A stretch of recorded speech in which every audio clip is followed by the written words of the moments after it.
They warned me not to get too close to her, my boss, a woman admired by everyone yet untouched by anyone. But the more I saw her strength, the more I noticed her quiet loneliness. And when she whispered, "People will talk," I knew my answer would change everything. I used to think the office was nothing more than bright screens, endless reports, and the predictable hum of the air conditioning. But lately, it feels different, because of her. My boss.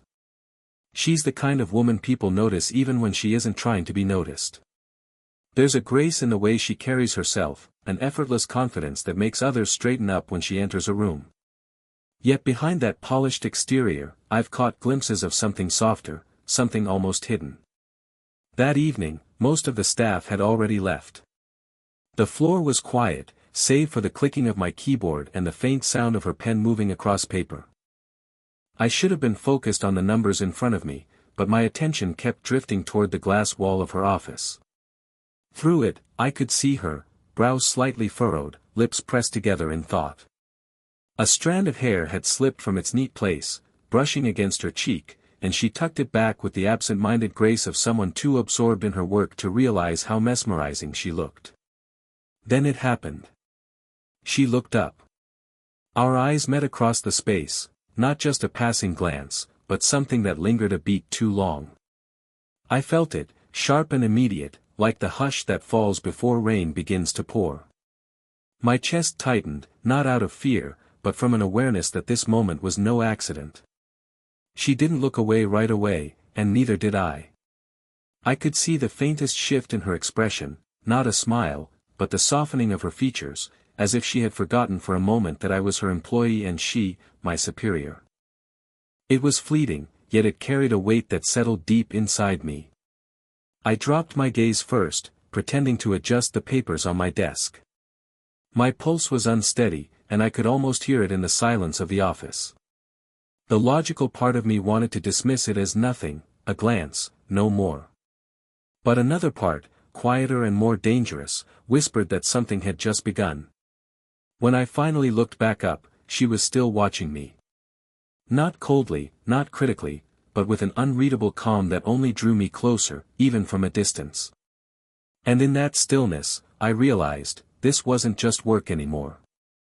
The next morning, the office buzzed with its usual rhythm, phones ringing, printers spitting out papers, footsteps echoing across polished floors. Yet for me, everything felt sharper, more alive, because of that moment we had shared the night before. She moved through the office with her usual composure, heels clicking softly against the tiles, voice steady as she gave instructions to the team. But when her gaze passed over me, I swore there was a flicker of something gentler, like a candle flame hidden behind glass. I tried not to read too much into it, but the thought lingered. Later that afternoon, while the rest of the office drowned in deadlines, I found myself buried under a stack of reports. My eyes stung from staring at spreadsheets too long, my fingers tense over the keyboard. That's when I felt it, the lightest touch on my shoulder. Her hand. She didn't press down firmly, just rested it there, warm, steady, a silent pause in the middle of my chaos. "Don't overdo it," she said softly, her voice low enough that only I could hear. The words were professional on the surface, but the way she said them carried something else, care. Concern. By the time she drew her hand back, my body was alive with the memory of that warmth. A simple gesture, gone in seconds, yet it echoed through me as if she had whispered a secret. When the office began to thin out for the evening, I noticed her desk was still covered in files. She sat there, pen in hand, shoulders slightly slumped despite her attempt to hide it. Without thinking too much, I walked over. "Do you need help?" I asked. She hesitated, pride flashing in her eyes, the instinct of someone used to handling everything alone. Then, just barely, she nodded. "If you don't mind." So I stayed. The hours stretched, but strangely, they didn't feel heavy. We worked side by side, trading small comments, laughing quietly over silly mistakes, even sharing coffee that had long since turned cold. The office, usually stiff and lifeless, began to feel almost like home, filled with the warmth of something unspoken. At one point, our hands brushed as we both reached for the same folder. Neither of us pulled away immediately. Instead, there was a pause, brief, but charged. She glanced at me, her lips curving into the faintest, reluctant smile before she looked back down at the file. And in that small moment, something shifted. The line between boss and employee blurred, not in defiance, but in the gentle discovery of closeness neither of us had planned for. It was a Friday evening when it happened.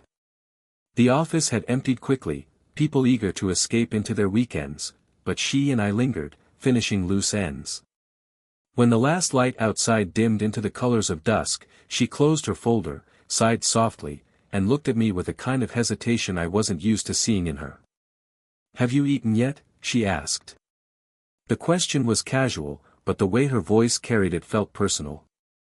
I shook my head, and she gave a small smile, almost as if reassuring herself of the choice she had just made.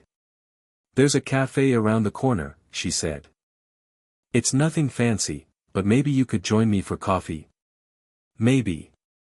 The word sounded like an excuse, as though she was trying to protect herself if I said no. But of course, I said yes. The cafe was small and tucked away, with warm golden lights hanging low from the ceiling and the faint smell of roasted beans clinging to the air. Outside, the streetlights glowed faintly against the night, but inside, it felt like a softer world, one where we weren't boss and employee, just two people stealing a little time away from everyone else. She slipped out of her blazer, leaving only the cream blouse beneath. Her hair, usually pinned neatly, had loosened slightly, brushing her shoulders.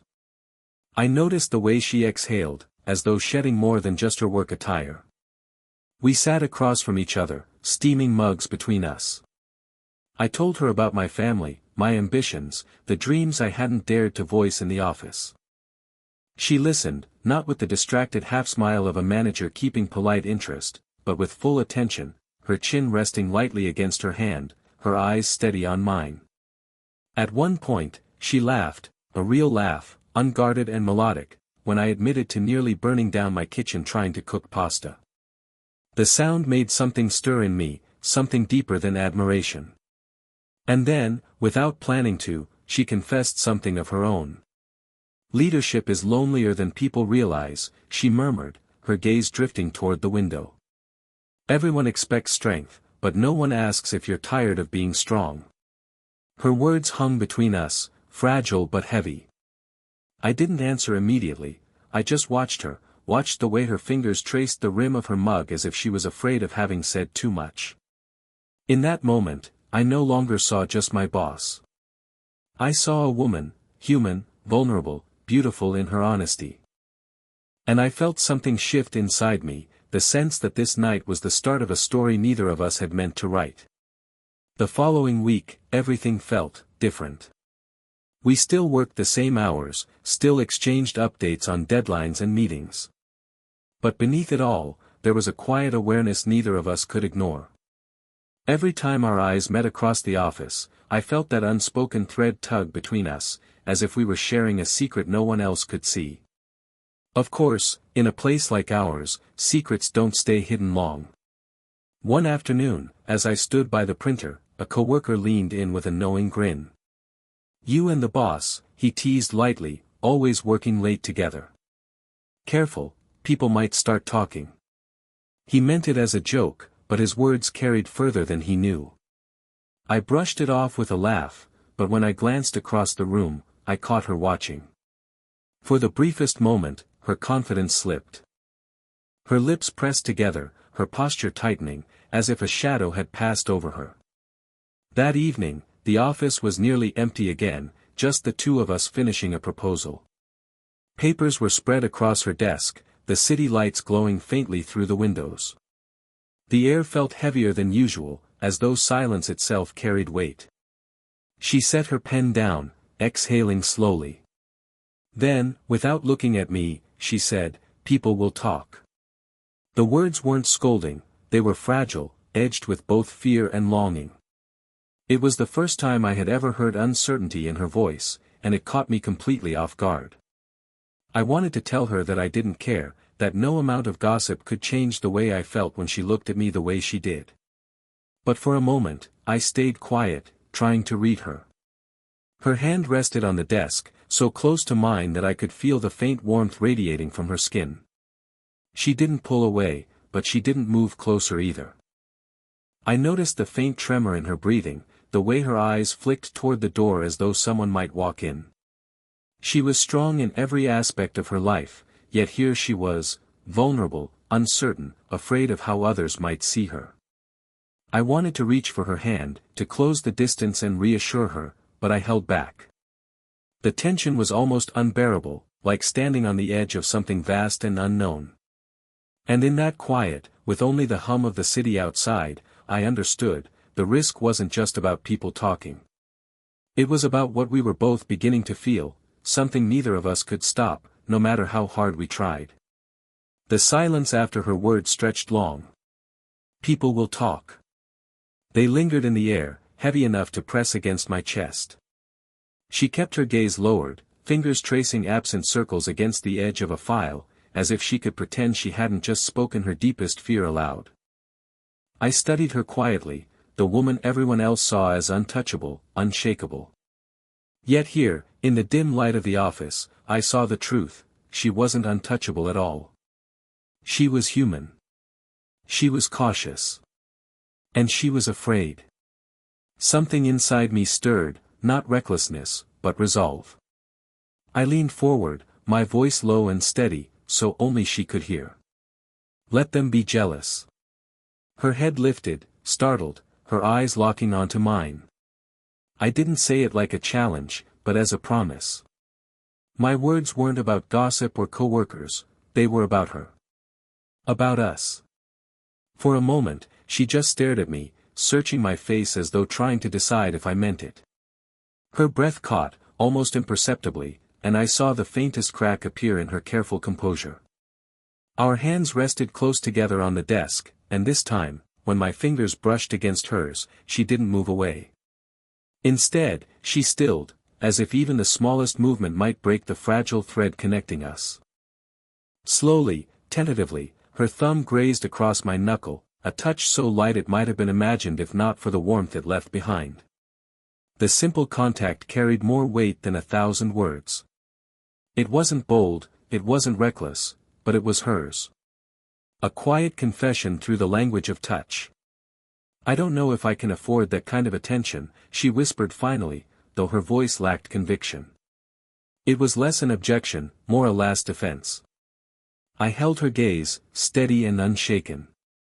Then let them talk, I said softly. Because I can't pretend this isn't real. Her eyes softened, shadows of conflict still flickering there, but also something else, something she had been fighting to keep hidden.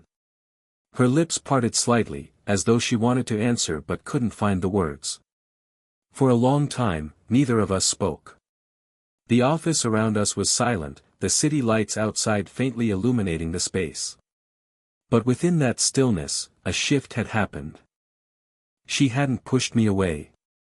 If anything, she had let me closer.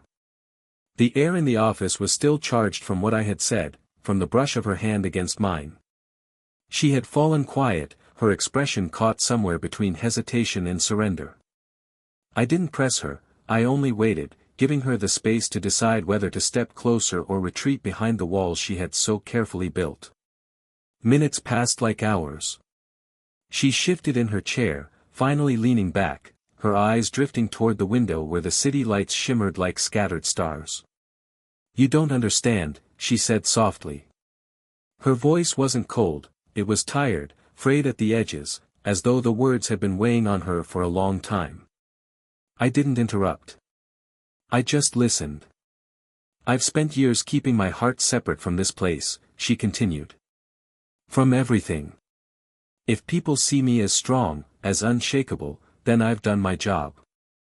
But the truth is, she faltered, her hands tightening around each other, fingers locking as though to keep herself steady. The truth is, it's exhausting. Always being the one who has to appear certain. Always pretending I don't get lonely. The confession slipped out like a wound opening, raw and unguarded. She pressed her lips together, as if regretting the words the moment they left her mouth. I moved slowly, deliberately, giving her time to stop me if she wanted. My hand reached across the desk, gently covering hers. Her fingers stiffened at first, but then softened under the warmth of my touch. I held her hand between both of mine, steady and certain, as though anchoring her to something safe. She looked down at our hands, then up at me. Her eyes shimmered in the dim light, not with tears, but with the weight of emotions she had hidden for too long. "You don't have to be strong with me," I said quietly. Her breath caught. The silence that followed wasn't awkward, it was tender, filled with the hum of a truth neither of us could deny anymore. She didn't pull her hand away. Instead, her thumb brushed faintly against my palm, as if testing the permission to lean into this closeness. When she finally spoke again, her voice was barely above a whisper. "I don't know where this will lead." "Neither do I admitted. "But I know I don't want to stop." Her lips curved, fragile but real, a smile not of certainty, but of surrender. And in that moment, I felt her walls begin to crumble, piece by piece. The office was nearly deserted when we finally finished the last of our work. The overhead lights had dimmed to their nighttime glow, and outside the windows, the city was a soft blur of street lamps and distant headlights.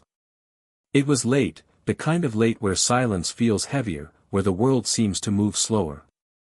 We sat side by side, the last pages of our proposal stacked neatly on the desk between us. For once, there was no rush, no tension over deadlines. Just the steady hum of the building and the faint rhythm of her breathing. She exhaled, leaning back in her chair. "It's quiet," she murmured, almost to herself. "It feels like the whole city's asleep," I replied.